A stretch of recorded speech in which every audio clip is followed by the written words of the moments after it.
हरिओम। आज जो भी साधक भक्त बहुत दूर दूर से पूज्य बापू जी के प्रति अनन्य श्रद्धा लेकर के जोधपुर के इस धाम में आए हैं, उनको खूब खूब उनकी श्रद्धा और भक्ति को कोटि कोटि नमन है। कितनी कड़क गर्मी में और अपने जरूरी काम को भी छोड़ करके बापू के प्रति श्रद्धा लेकर के आए, ये बहुत बड़ी बात है। देखिए, अनुकूलता में तो हर एक व्यक्ति साथ में खड़ा हो जाता है, लेकिन प्रतिकूल परिस्थिति में कौन साथ निभा रहा है वो बड़ी बात होती है। जब बापू जी बाहर थे और बड़े बड़े सत्संग चलते थे, सब लोग आ जाते थे, लेकिन आज जब विपरीत परिस्थिति है, आज जब गुरुदेव को हम लोगों की आवश्यकता है, तो क्या हम आज बापू जी के साथ खड़े? जब मैंने कुछ लोगों को बोला कि जोधपुर में बापू जी ने सम्मेलन रखवाया है, सभी साधक भारत भर के वहाँ पर पहुँचने वाले हैं, तो उनमें से कुछ लोगों ने बोला, अरे वहाँ पर बड़ी गर्मी है, वहाँ कैसे जाएंगे?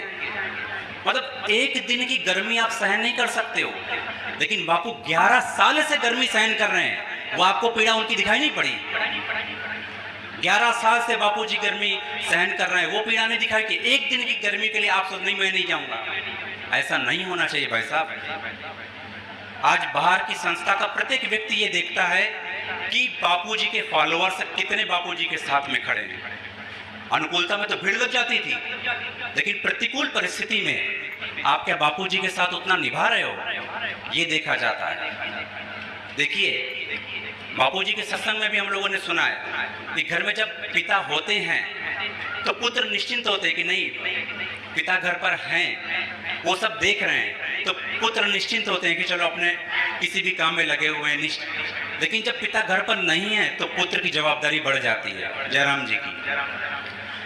तो जब हमारे पिता, हमारे गुरु आज किसी जगह पर चले गए हैं, तो हम सब साधकों की जवाबदारी बढ़ जाती है कि बापू के प्रत्येक संदेश को जन जन तक पहुंचाएं। चाहे कितनी भी विपरीत परिस्थिति आ जाए, चाहे कितना भी हमको विरोध क्यों ना सहन करना पड़े। और आप याद रखिए, जो भी आज तक महात्मा बड़े संत हुए हैं उन पर आरोप लगे हैं, ऐसा नहीं कोई जो बड़ा संत हुआ है उस पर आरोप ना लगे हो, ऐसा तो हुआ ही नहीं है। फिर वो बड़ा नहीं रहा, फिर वो बड़ा नहीं रहा। बड़ा जो भी बना है उसके जीवन में बड़ी विघ्न बाधाएं आई हैं, लेकिन उस महापुरुष के जीवन में देखिए समता कितनी है, कैसे वो परिस्थितियों का सामना करना है, कैसे वो संस्कृति को आगे बढ़ा रहा है, कैसे वो धर्म की रक्षा कर रहा है। हम सभी साधक बड़े सौभाग्यशाली हैं कि बापू जी जैसे गुरु मिले, कि कितनी भी विपरीत परिस्थितियों का सामना करते हैं बापू, लेकिन कभी कदम पीछे नहीं उठाया, कभी धर्म से पीछे नहीं हटे। सदैव उनका जो लक्ष्य है भारत को विश्व गुरु बनाना, उस पर अडिग होकर लगे हुए हैं। और हम सभी साधकों को किसी न किसी माध्यम से यही संदेशा दे रहे हैं कि तुम भी लगो। बापू जी के पास जब मैं जेल में मिलने के लिए गया था सन 2014 में, बापू जी के ठीक सामने बैठ करके मेरी बात हुई थी बापू जी से। जेल के अंदर गया हुआ था, तो कुछ सब्जेक्ट था बापू जी के सामने मैं पास करा रहा था। तो बापू जी को मैंने बोला, बापू जी ये चीज़ है ना, ये चीज़ अगर प्रारंभ करेंगे तो बापू आपके ऊपर दिक्कत आ सकती है, क्योंकि ये उन लोगों का बहुत बड़ा खास त्यौहार है। बापू जी बोले, इससे ज़्यादा वो मेरे लिए क्या बुरा करेंगे। सुनिएगा बापू जी के शब्द, बोले इससे ज़्यादा वो मेरे लिए बुरा और क्या बुरा करेंगे। बोले तुम उसकी चिंता नहीं करो, बोले संस्कृति की रक्षा में लगो, बोले लगो इस चीज़ में। आप समझिए बापू जी किस जगह पर थे, लेकिन उन्होंने अपनी परवाह नहीं करी, बोले इस चीज़ में लगो। और आज वो सब्जेक्ट, आज वो प्रोजेक्ट पूरे विश्व में इतना व्यापक हो रहा है, आप लोग सुनोगे तो आश्चर्यचकित होगे। 25 दिसंबर तुलसी पूजन दिवस, जयराम जी की। देखिए उनका लक्ष्य कितना, हमको तो बड़ा सौभाग्य है, मैं अपने आप को बड़ा धन्य मानता हूँ कि बापू जी जैसे हमको गुरु मिले। आज हमको 22 साल आश्रम में हो गए। कई लोगों ने हमारे लिए व्हाट्सएप में न जाने क्या क्या फैलाया है, ये सेवाओं को बंद कर दें, लेकिन नहीं, जब जब भी मेरे लिए व्हाट्सएप पर फैलाया है तब तक मेरा 10 गुना और मनोबल बढ़ा कि बेटा तुम फैलाओ, 10 गुना मैं और सेवा करके दिखाऊंगा। जयराम जी, डरना नहीं चाहिए। देखिए, अगर सज्जन व्यक्ति अपनी अच्छे कार्यों को डर करके रोक देगा तो दुर्जनों का मनोबल बढ़ जाएगा। नहीं, हमारे गुरु ऐसे नहीं हैं। हम किस गुरु के शिष्य हैं, सदैव इसका ध्यान रखें, आपका मनोबल बढ़ेगा। कई विघ्न बाधाओं के बीच में मैं सेवा करता हूँ, कई विरोध भी प्रकट करने वाले आ जाते हैं, लेकिन एक बार पहले गुरु जी से मैं तार जोड़ देता हूँ कि ये कार्य जो करने जा रहा हूँ बापू जी के सिद्धांत के अनुसार है। फिर चाहे कोई भी मेरा विरोध करे, मैं सुनता ही नहीं हूँ और कार्य को अच्छे से करके दिखाता हूँ। अभी जोधपुर के लिए मैं बस लेकर के आ रहा था, मेरे लिए व्हाट्सएप पर चला, हो सकता है किसी ने देखा हो। बोले पानीपत से बस लेकर के जा रहे हैं निःशुल्क। बोले पैसे कहाँ से आएंगे? अरे भाई तुम ये देखो, अगर तुम्हारा भी लक्ष्य बापूजी को बाहर निकालने का है, अगर तुम्हारा भी लक्ष्य बापूजी को बाहर निकालने का है, तो अगर बस जा रही है तो किसके लिए जा रही है? क्या पिकनिक मनाने जा रही है क्या? अरे भाई बापूजी के लिए जा रही है। कितनी बड़ा सम्मेलन हो रहा है, कितनी बड़ी कीर्तन यात्रा निकल रही है बापू के लिए। जो अब हमारे साथ जो भी साधक आए हुए हैं, 70 साधक आए हुए हैं, देखो उनका मनोबल कैसा दृढ़ है बापू के प्रति, कि बापू की सच्चाई को समाज में रख के ही रहेंगे। तो किसी के डरने से हम लोग डरने वाले नहीं है जो सच्चे साधक होते हैं, और डरना भी नहीं चाहिए।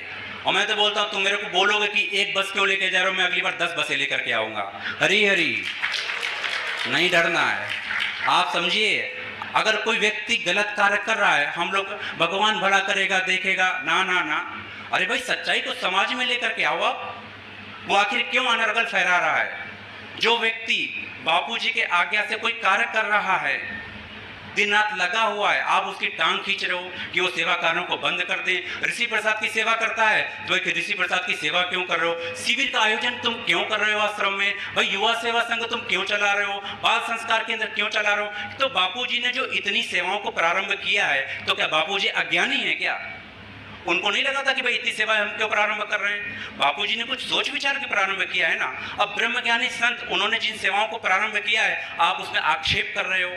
यहाँ तक कि 23 या 24 मार्च था और बापूजी का संदेश भी आया था, आप लोगों ने सुना होगा कि भाई जो भी शिविर का आयोजन आश्रम के अंदर होता है मेरी आज्ञा से होता है। किसने किसने सुना था? हाथ ऊपर करो। देखिए इतने लोग यहाँ पर गवाह बैठे हुए हैं। तो अब बापूजी साक्षात ये बोल रहे हैं, फिर भी हम विरोध कर रहे हैं कि नहीं, वक्ताओं का सत्संग नहीं होगा, आश्रम में शिविर नहीं लगेगा, ऋषि प्रसाद की सेवा नहीं होगी। अरे भाई ऐसा क्यों मना कर रहे हो? क्यों बापूजी के दैवी कार्य में विघ्न कर रहे हो और बापूजी को पीड़ा देने का काम कर रहे हो ना? गलत बात। जो भी साधक यहाँ पर बैठे हुए हैं, मैं उनसे निवेदन करूंगा, बापूजी ने एक बहुत पहले शब्द बोला था कि मेरे सिद्धांत पर चलो। बोला था कि नहीं बोला था?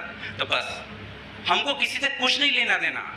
भाई जो भी हैं बापूजी के दैवी कार्य में लगे हुए हैं और बापूजी को निकालने का उद्देश्य अगर सबका एक है, तो हम सबके पिता एक हैं। उनके सिद्धांत से हम कदम आगे बढ़ाएंगे तो लक्ष्य को अवश्य प्राप्त कर ही लेंगे। समय लग रहा है, मान सकता हूँ, समय लग रहा है। हर एक साधक के दिल में आज पीड़ा है, हर एक भक्त आज रो रहा है, हर एक भक्त आज विचलित है कि बापूजी का ज्ञान हमको नहीं प्राप्त हो पा रहा है। सबके अंदर पीड़ा है, लेकिन टांग खींचकर हम बापू को नहीं निकाल सकते। आप बैठो, विचार विमर्श करो। कई बार यहाँ से जोधपुर आश्रम से संदेशा गया है कि भाई आप आओ, अगर आपकी कोई प्लानिंग है तो आप आओ, आप बापूजी से मिलो, अपनी प्लानिंग चलो। आपको विश्वास नहीं आश्रमवासी के ऊपर, ठीक है छोड़ दो, आप मत करो आश्रमवासी पर विश्वास, आप डायरेक्ट बापूजी के पास जाओ।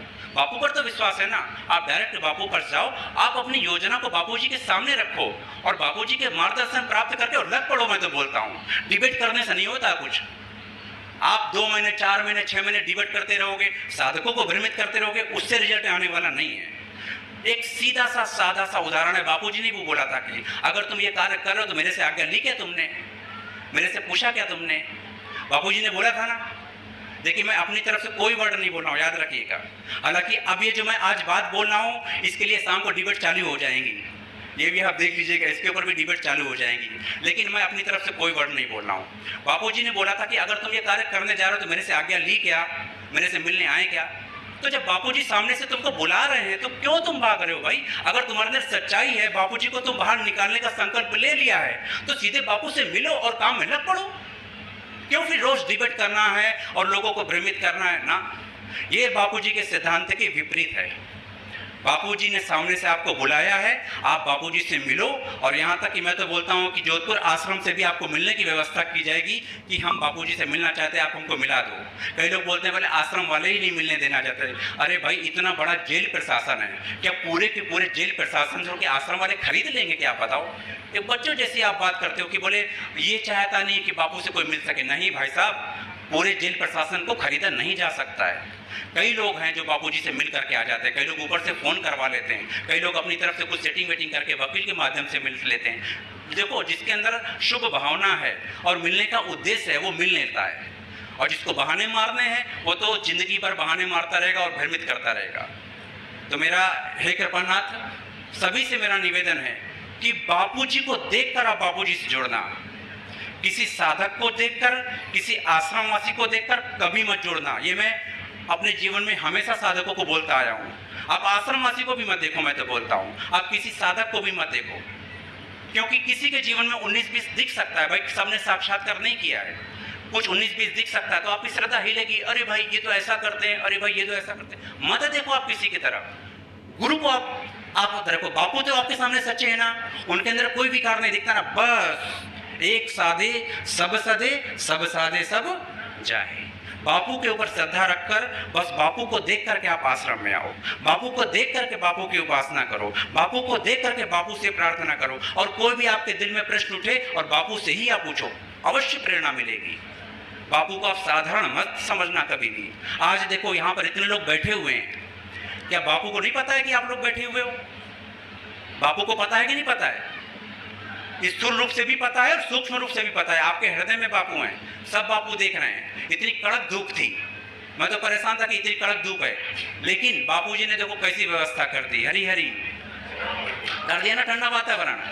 वो सब आपकी पीड़ा समझ रहे हैं। तो जब ये पीड़ाओं को समझ रहे हैं तो सब आपकी परिस्थितियों को समझ रहे हैं। बस हम अपनी श्रद्धा से उनको देखें कि बापू आखिर क्या चाहते हैं। बस जैसा वो चाहते हैं हम वैसा कर्म करें तो बापूजी का काम आसान हो जाएगा। जो बापू भारत को विश्व गुरु बनाना चाहते हैं वो भी काम आसान हो जाएगा, और जब गुरु का संकल्प पूरा हो जाएगा तो बापूजी भी जल्दी हम सभी के बीच में आ जाएंगे। आप समझो, आप ये समझो कि 11 साल से आश्रम की तरफ से भी खूब मेहनत कर रहे हैं, ठीक है। बाहर की तरफ से भी जो साधक हैं वो भी खूब मेहनत कर रहे हैं, धड़ाधड़। किसी ने अपनी तरफ से कोई परमिशन ले ली और वकील को लेकर के आ गया, किसी ने अपनी तरफ से जजमेंट लगा दी, जो कुछ भी करना चाहे सब कर रहे हैं। बापूजी आए क्या बाहर? बापू आए क्या बाहर बताओ? देखो, बापूजी ने सबको छूट दे दी है, तुम जितना कर सकते हो करो, आऊंगा मैं तभी बाहर जब मेरा मन होगा। आप समझ लो, मैं मिथ्या वचन नहीं बोल रहा हूँ, आपके अनुभव प्रैक्टिकल की चीजें आपको बता रहा हूँ। बापू बोले तुम सब करो, चाहे वो टीम हो, चाहे ये टीम हो, चाहे अंदर की टीम हो, चाहे बाहर की टीम हो, तुम सब करो, सर के बल खड़े हो जाओ। लेकिन आएंगे तभी जब हमारी मर्जी होगी, ठीक है। ये हम लोगों को सेवा दी गई है कि भाई आप सुप्रचार में लगो या आप लीगल में लगो, आप सच्चाई को समाज, हम अपने कर्तव्य से भी पीछे नहीं हटेंगे। अगर हम ऐसा सोच लें कि नहीं बापूजी जब अपनी मर्जी होगी तभी आएंगे, अपने सब कर्म छोड़कर बैठ जाओ ना, ये पलायनवादिता हुई ना, ऐसा करना ही नहीं है। आप अपने ढंग से जो कार्य कर सकते हो आप करो, बाकी वो जो उनकी इच्छा होगी वो करेंगे, ठीक है जी। अब ज़्यादा शब्दों को नहीं बोलूँगा, एक आधा मिनट का और संदेश आप लोगों को दे देता हूँ, फिर मैं माइक इनके हवाले दे दूँ। तो बहुत से भाई बैठे हुए हैं, एक संदेशा मेरे लिए और फैलाया जा रहा था बहुत ज़्यादा।